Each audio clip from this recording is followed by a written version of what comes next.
मेरा नाम डॉक्टर जाहिद शहजाद है। मैं बाबर विक्टोरिया हॉस्पिटल में urologist, reproductive and sexual health expert के तौर पे प्रैक्टिस करता हूँ। आज के हमारे लेक्चर का मौजू है यूरिथ्रल डिस्चार्ज या जरियान।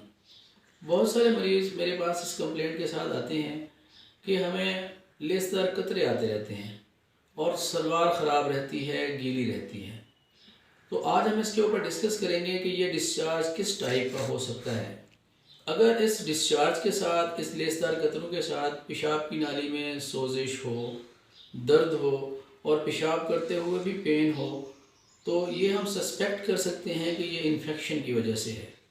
उसके लिए हमें पेशाब का टेस्ट करवाना चाहिए, यूरिन कंप्लीट एग्जामिनेशन और यूरिन कल्चर सेंसिटिविटी टेस्ट। और साथ ही हमें डिस्चार्ज के कलर का भी एग्जामिन करना होता है कि ये किस कलर का डिस्चार्ज है।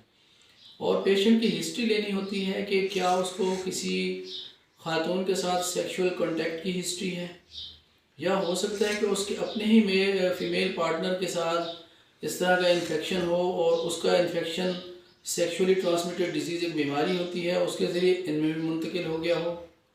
तो ये हिस्ट्री, एग्जामिनेशन और फिर पेशाब के टेस्ट के ऊपर हमें पता चलता है कि ये लेसदार कतरे किस वजह से आ रहे हैं। कुछ पेशेंट कहते हैं कि जब भी हम कोई इस तरह का ख्याल सोचते हैं, कोई लड़की का तस्वर करते हैं या कोई तस्वीर देखते हैं, इस तरह की सेक्सुअल पिक्चर देखते हैं, तो उसके बाद हमें कतरे आते हैं। तो ये वो कतरे हैं जो नॉर्मल फिजियोलॉजिकल मैकेनिज्म है और ये म्यूकस यूरिथ्रल डिस्चार्ज होता है। ये मनी नहीं होता, इससे कोई कमज़ोरी नहीं आती। लोग इसको जरियान कहते हैं। हकीम हज़रात इसको जरियान का इलाज करते हैं कि ये मसाना कमज़ोर है। और इस तरह के लोगों में मिसकंसेप्ट्स होते हैं कि ये जो लेसदार कतरे आते हैं और शलवार ख़राब रहती है, कि कोई भी गाना सुनने से, कोई भी सेक्सी ख्याल सोचने से, खुशबू सूंघने से, किसी औरत का तस्वर करने से, कोई वीडियो क्लिप देखने से ये कतरे स्टार्ट हो जाते हैं। तो ये मिसकंसेप्ट दूर करना चाहिए कि यंग लोगों में ये अमूमन आम ज़बान में इसको मज़ी कहते हैं। ये मनी नहीं होती बल्कि ये मज़ी होती है और ये कोई बीमारी नहीं होती, ना ही ये मसाना कमज़ोर होने की अलामात होती हैं और इसका कोई इलाज भी नहीं कराना चाहिए। और ये मुकम्मल जोश में खारिज नहीं होती ये मज़ी। इसी तरीके से कुछ मौलवी और उलमा हज़रात मेरे पास तशरीफ़ लाए, उन्होंने एक और बात की कि जब हम पेशाब करके आते हैं, इस्तिंजा करते हैं और उसके बाद वज़ू करते हैं और मस्जिद में जाते हैं, तो उस वक्त हमारे कतरे खारिज होना शुरू हो जाते हैं। ये और टाइप के कतरे हैं, ये पेशाब के रेजिडुअल यूरिन के कतरे हैं। इस बारे में अक्सर जो मौलवी हजरात हैं वो बड़े परेशान होते हैं कि हमारा जो वज़ू है इससे कायम नहीं रहता और हमें बार बार इस्तिंजा करना पड़ता है। वो दोबारा वॉशरूम जाते हैं, पेशाब करते हैं और फिर इस्तिंजा करते हैं, नफ्स अपना धोते हैं, दोबारा वज़ू करते हैं, फिर नमाज जब स्टार्ट करते हैं तो दोबारा रुकू और सुजूद में पहुंचते हैं, दोबारा उनको पेशाब का कतरा निकलता हुआ महसूस होता है, उनका फिर वज़ू टूट जाता है, दोबारा उनको वॉशरूम में जाना पड़ता है। ये जो डिस्चार्ज है और ये जो अखराज है ये भी जरियान नहीं है, ये डिस्चार्ज म्यूकस डिस्चार्ज भी नहीं है, ये रेजिडुअल यूरिन का डिस्चार्ज है। जो यूरिथ्रा के अंदर पेशाब के जो कतरे बच जाते हैं ये वो वाला डिस्चार्ज है। इसकी उन्होंने मल्टीपल टाइम मुख्तलिफ लोगों से मेडिसिन ली हुई होती है। इसके लिए कोई मेडिसिन की ज़रूरत नहीं होती, इसके लिए सिर्फ रीएश्योरेंस है या कीगल एक्सरसाइजेज होती हैं, उनको हम वर्जिश बताते हैं कि ये वर्जिश करें, इससे उनके जो रेजिडुअल यूरिन के कतरे रह जाते हैं यूरिथ्रा के अंदर वो निकल जाते हैं।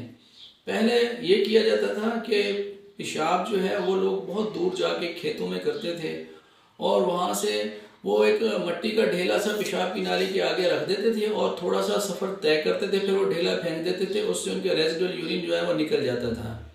इसको आम ज़बान में वट पकाना कहा जाता था। लेकिन आजकल क्योंकि लोगों ने अटैच बाथ बनाए हुए हैं, मस्जिद के साथ भी अटैच बाथ होते हैं, वहाँ से वो पेशाब करते हैं और फिर जल्दी में जाके वज़ू करते हैं और फिर जाके नमाज में शामिल हो जाते हैं।